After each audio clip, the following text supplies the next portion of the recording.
I've got a confession to make. I need to get this off my chest. As a business owner, we all make mistakes.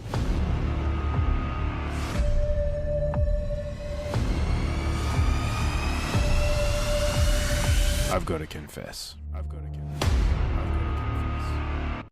Hey guys, it's Charlie here from Confessions of a Business Owner, and today I am very lucky to be joined by someone I call a friend and also a talented human, Miss Amy Keys. How you doing, Amy? I'm doing great. How are you? Doing really well. I'm thrilled to have you on the show from all the way across the ocean in the USA. And I have to put this in there because when I asked you to fill out my podcast form, you asked to be introduced in a very particular way. So we're going to roll with it. So this is Amy Keys, my favorite American friend. So Thank you. It's an absolute pleasure to have you on here today. So for the listeners out there, can you tell them what you do? What is your business?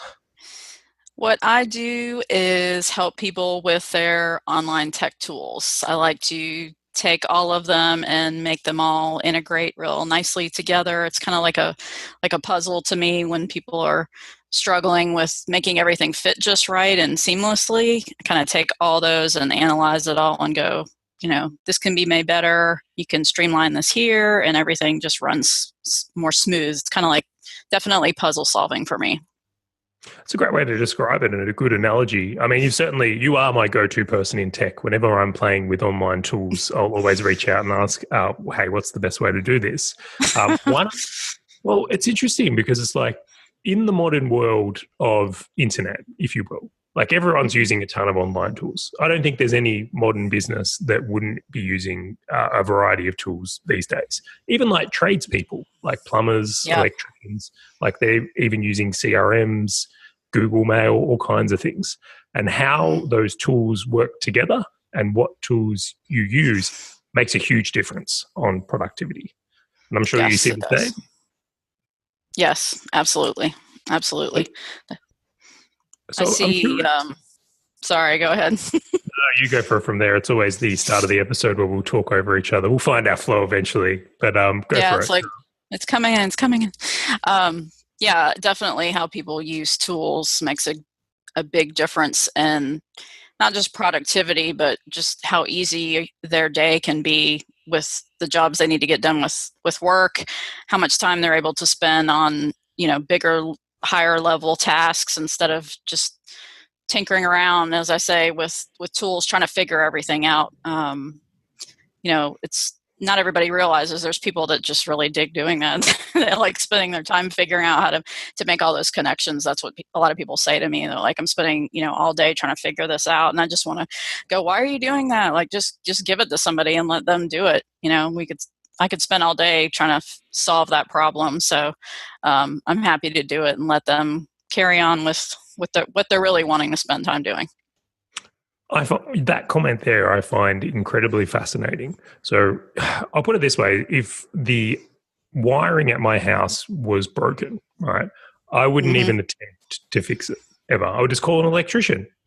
But there might be a few cowboys out there that would try and fix it themselves. But in general, like that's the approach.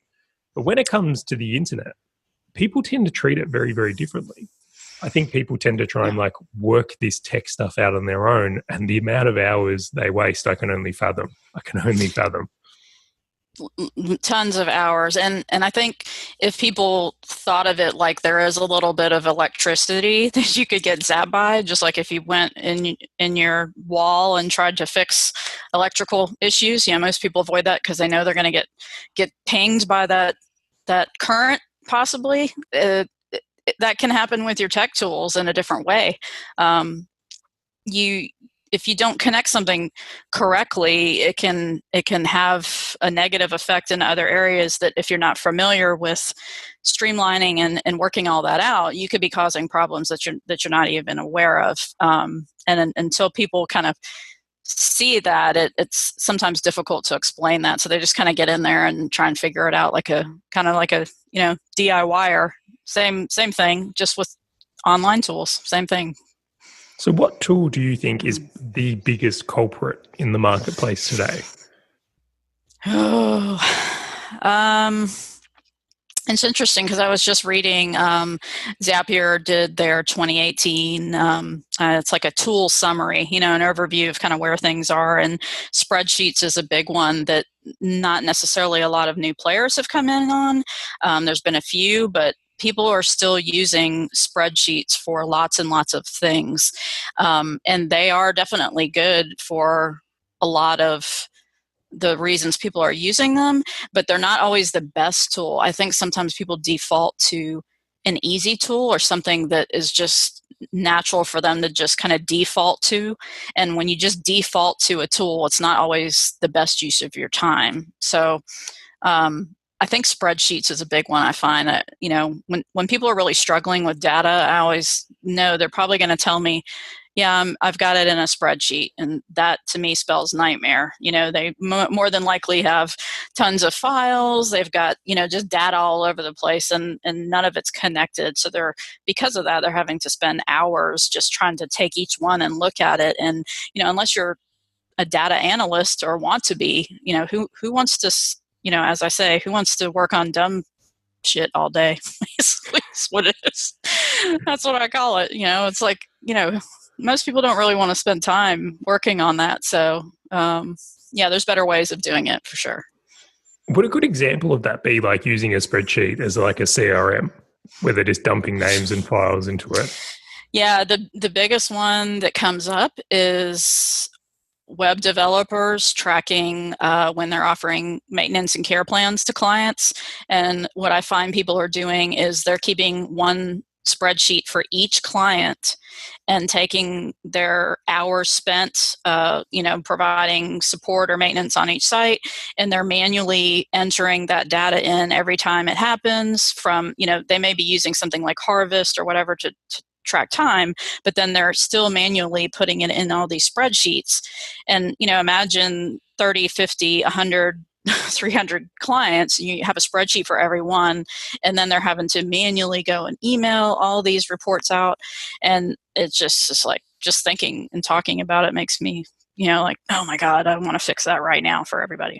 It's such a time waster. So I think people just aren't really, they get in the habit of, this is how I've always done it, and it becomes a problem that gets bigger and bigger and bigger, and then they just are kind of like, well, it's so big now that I don't even have the time to fix it. So they just kind of keep going with it, instead of, sometimes you got to just stop and go, okay, I'm over this. Let's just draw the line in the sand and fix it once and for all. And yes, in the beginning, it's going to be a little, you're kind of maybe wondering like, oh my God, why did I take on this project? But it's definitely a little bit of a delayed reward, but it's worth doing for sure. It's worth doing, especially, as you always say, if you're going to scale your business, you've got to have some kind of process that can work over time and not become more cumbersome the more clients that you have coming in. Yeah, absolutely. And that's the one thing, manual spreadsheets don't scale well, is my finding. No, they don't. Even if you're, even if people have set up, Zaps and they're dumping their data into spreadsheets, yes, that's helpful for not having to manually type it in, but it's still not quite there all the way. That's not quite the end game. So. Well, it's interesting as well. When I think about this, is like, what do we think the cause is here? Like, what's the deeper question of like how many businesses have ended up in this space? And I have a theory. I want to run my theory behind you. Early on in the internet, there wasn't anyone to ask for help. So the norm became just working things out and trying things from there. And I don't believe most business owners would even be aware that you can hire people like virtual CTOs and companies like yours to help with that stuff. So is it an awareness problem we're dealing with? I think, I would agree. There's definitely an awareness problem. I would say over time, as not only the internet's grown and how much we use the internet and the different ways we use it, now it's at our fingertips on our phones, as that's grown so rapidly, and the amount of tools that are now available to use has grown so rapidly. Everybody has all these options and they're kind of just digging in. They're like, ooh, the whole shiny object syndrome. I want to try this and this because it is. The tech's cool. I mean, you want to play with it. You can't help it. I get it. But yes, just having an awareness that now that this it's not really a problem, but just that the whole internet thing has grown so big. Now there are people that actually go, oh, whoa, like, let me help you rein it in a little bit. It's fine to use all these tools, but let's be smart about it instead of just kind of going crazy with it. Absolutely. I expect most companies out there could probably get a 20% jump in productivity or output from their company if they had the right tool and process set up, is my guess if I had to pick it. Yeah, I would agree with that, definitely. Because even some simple changes, some people are like, oh, I don't want to change my whole process and turn everything upside down. I think there's a little bit of a fear factor too, that somebody's going to come in, when they think process, they think, wow, we've spent a lot of time to play with all these tools and we feel like we've got something good. Bringing in somebody, when they think of bringing in somebody like myself and my company, they're, I don't want it to be turned upside down. But what we try to do is look at the big picture, what everybody has working right now. And actually, I ask for videos of their staff using the process so I can see where are they going to do something manual, all the little steps that they're doing. And then I can go, hey, you don't really have to change your process, but here, and here, you don't need to be doing that manually. We can put some things in to make a lot of the steps that are done manually go way down, which still means a productivity jump. You don't have to be changing the whole process just to get a boost from it. So that's part of it too, I think, is fear, awareness and fear. Yeah, I would agree. So I'm curious. I've got two questions I've been dying to ask, but I'm going to ask them one at a time. Oh, dear God. What are your 3 favorite online tools? Oh, the ones that I use the most that I've really found to get a lot done, right? Zapier is awesome for automating stuff. But on top of that, that's kind of like a gimme. That's cheating. I'll give you one. That's why I said 3, because if I said 1, you were just going to say Zapier. So of course. So, shout out Zapier, send me a cookie. Airtable, definitely, and Gravity Forms. I've had a Gravity Forms developer level license for years and years now. And it's kind of it's an amazing tool. And there's other forms companies that are similar to Gravity Forms as far as the features that it provides, but I've had it so long, and the fact that I haven't felt the need to change is pretty big testimonial. To not find something that I have issue with it is good, and I use it. I think the name kind of messes them up. Sometimes people hear Gravity Forms, but you could do anything from a general form to, we've set up very complex registration forms for people, and then we zap all that data right into Airtable, which is a huge one that I'm a fan of. And Airtable is I hate to call it, it's really not a spreadsheet on steroids because it's a relational database. Relational database is the real term for it. If people are familiar with like Microsoft Access, back in the day playing with that, I used to build Access databases, and it was such a pain to put it together. And when I found Airtable, I was like, oh my God, somebody's, finally come along and had the smarts to actually put this online and make it really easy for people. So when I found Airtable, I was just like, whoa. So now Airtable is good because most people are working with a lot of data, and instead of dumping that into a typical spreadsheet like Excel or Google Sheets, I dump that data into Airtable instead.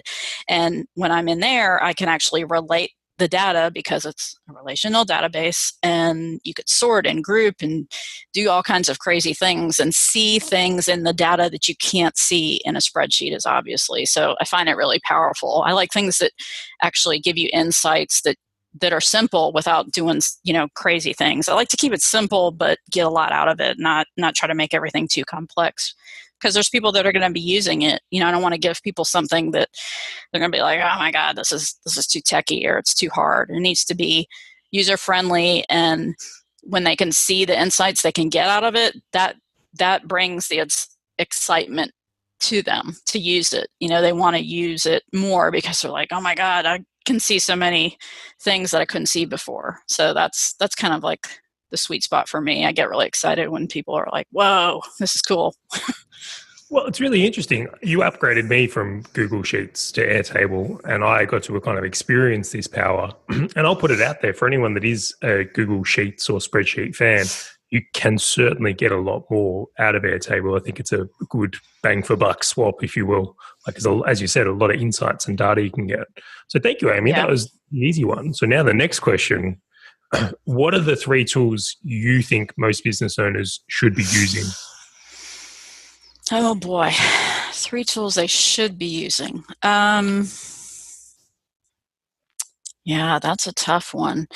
Because businesses are so different. I think probably the biggest one really is something I'm really delving into, recently in the last few months is definitely the online businesses that have recurring subscriptions.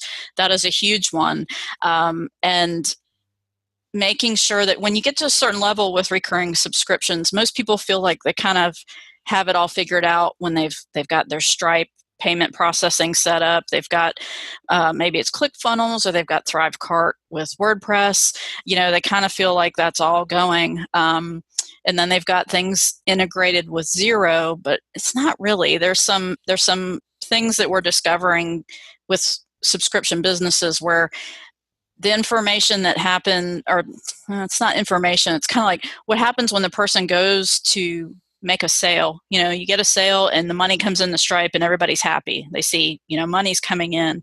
But actually tracking it to get some financial insights is kind of, it's pretty important. So working on that, connecting, really talking to somebody who knows how to connect that data and make sure that the accounting or financial person has what they need to give them insights is a big thing.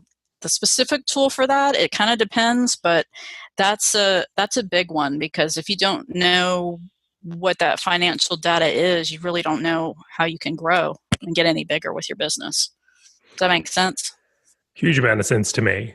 I think about this a lot because honestly, every business, whether we realize it or not, is using subscription tools or payment gateways and ClickFunnels. So this is a huge problem area in my mind. Mm-hmm. And it's like we had a conversation earlier in the week where it's like even getting the right ClickFunnels data into a spreadsheet can be hard work. It really, really can. Yes. Yes. So this whole area, I think, of getting things to connect to give business owners the insights and information and dashboards they need is only going to grow.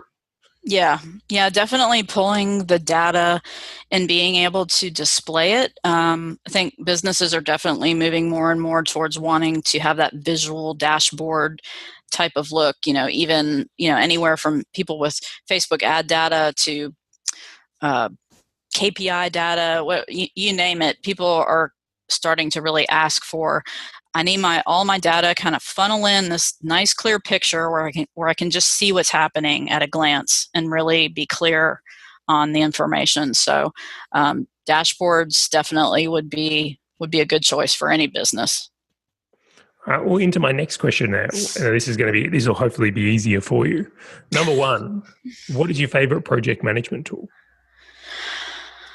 Oh, well, should I be controversial?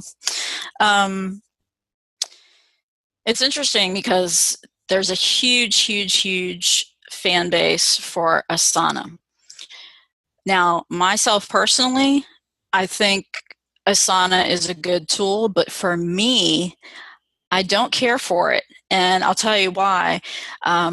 I think it's really important when people are picking a project management tool to really think about how they like information displayed and managed, not so much does it do all of the things I need it to do. So for example, I had a client come to me and, they were looking at Asana, but they kind of like were afraid to admit they were similar to me. They didn't really care for it. And the reason is there's a lot going on in Asana. There is a ton of features. And when you open it, you have all this information going on. You could track and do this and that. But I like a cleaner look. I just kind of want an overview, something really simple. So for me, how I like the data to show, Asana isn't it. I find it cluttered. I like things like, I've used Airtable used Airtable as project management. MeisterTask, though, I've been liking. It has the Trello board, kind of Kanban board effect. It's simple and clean. You can kind of organize it however you want. I think the best tool is whatever works best for your style. I try to tell people, don't get caught up necessarily in what everybody's using. Yes, that's a good starting point. But if it's just not your style, don't be afraid to say, hey, I just don't care for that. I'd rather just, go simple and use something like a Trello board instead of getting into real fancy project management stuff like, Podio. I know you've used Podio, and Podio is awesome. It's definitely awesome. You could do a ton of stuff with Podio, but some people might get intimidated by it because it's so customizable. You could really go down the rabbit hole if you don't have a kind of clear idea of what you're wanting to do with your project management tool. So it's not a straight answer. Can't commit to one or the other. I'm just too what works best for you. That's the best tool. That's it. Well, it's some interesting points you brought up. So I'm obviously a huge Podio fan. Like I love Podio. I think it's a phenomenal project management. Yes, very good. If it was my choice alone, I would just use Podio. I really, really would. But what kills me and my company is team. My team hate Podio. So for us, we're on Asana because they like Asana and it's easy for them to be compared with Podio. So that's how it's end up the winner at my company. Yeah. That's the thing. I mean, you have a team to consider. So if they're the ones kind of carrying out the plan and they hate the tool that you've implemented, you're done. You have to have buy-in from your team or forget it. So good point. Good call there, buddy. Juby will be wrapped. All right, on to the next one. As far as autoresponders go, which is we're referencing things like Infusionsoft or ActiveCampaign or Drip or any of one in that realm, which is your favorite and why? I'm an ActiveCampaign fan for sure. Again, I'm pretty visual based, and the way that ActiveCampaign handles automations and setting up things just works for me. If something's a little more text based or just kind of unclear on the instructions or things that I feel like should be there and aren't, kind of make me crazy. And just ActiveCampaign for me it's a tool that can get a lot done for the money. So I like tools like that where, you don't feel like, oh, well, I'm missing this, so I got to go over here. If it can do a lot for your money, that's where I'm at. And I'm sure there's other ones, but ActiveCampaign I'm going for sure. All right, next one is Google Drive or Dropbox, or you can put forward another if you've got it. Drive. Yeah, I'm a Drive fan as well. I think that's a really good one. Drive. Too much integration with all the other Google tools. I mean, Dropbox is Dropbox. I mean, it does what it's intended to do, but again, I like things where I'm getting a little more out of it than maybe the original intention. So yeah, Drive. I'm Drive all the way. I had a Dropbox and a Drive account and ended up just shutting down the Dropbox account because it was like, why do I have both of these? I have a business level Gmail account and I can have like gigs bigger than I'll ever use. Why not just use it? I mean, it's crazy. Well, we're on unlimited. Like it's awesome. Yeah, I mean, zero for you. Yeah. All right, now last but not least, this is one I've been looking at for note taking. So when it comes to note taking and I suppose personal management tools, if you will, what's your favorite one in this area? Well, if you go on my phone right now, what I use for taking notes is Google Keep. It's simple. I could do checklists on there whenever I got to pack for a trip. I don't travel all that much, so I'll tend to forget something. If I have to pack on a trip and I have my packing list in there, I pull it up and just check it off as I pack. I can take regular notes. I can snap pictures, and it does what it needs to do for me. I've had Evernote before. I probably still have. I have 2 different Evernote accounts with a bunch of stuff in there, but just went simple. Google Keep. I use all of the Google tools, so why not just use Keep while I'm at it? I like it. Little color, little sticky notes and stuff. Visually pleasing. Visually pleasing. See, Visually pleasing. It's interesting because even in all of these, like convenience in the Google suite, if you will, is a huge factor. So it's like Yeah. when you can align everything to Google, you certainly do make your life easier in business, and they make awesome tools. Yeah, they do. I mean, they have me. They have my whole life. I'm sure somewhere. It's all there. It's all there. I have, between the personal and the business account. I mean, you just can't beat it. I use my Google Calendar. I have it shared with my husband. He can, I have his calendar. I mean, it doesn't get any better than that. We could see what's going on. It's awesome. Collaboration's good stuff. Yeah, it's an awesome way to go about it. Now, Amy, we have crossed into the end of this episode from here. And I think there's so many things that we could talk about and share from that. But where can the listeners come to find more about you and learn more about what you do in the tech space? Just my website. It's mydigitalcapital.com. And from there, you'll find I've got a YouTube channel that I'm slowly growing and working hard at it. And actually also have an Airtable for Web Professionals group on Facebook that you can find that's got over 400 members now in a year. So, yeah, my website, mydigitalcapital.com. Oh, fantastic. And we'll make sure we include links to those in the show notes. It's been my absolute pleasure to have you on the show today and ask the tech questions, which I feel are important for people to be getting around. So thank you for being here. You are very welcome anytime. And that's it for this episode, guys. Thank you so much for tuning in. Another episode will be coming very soon.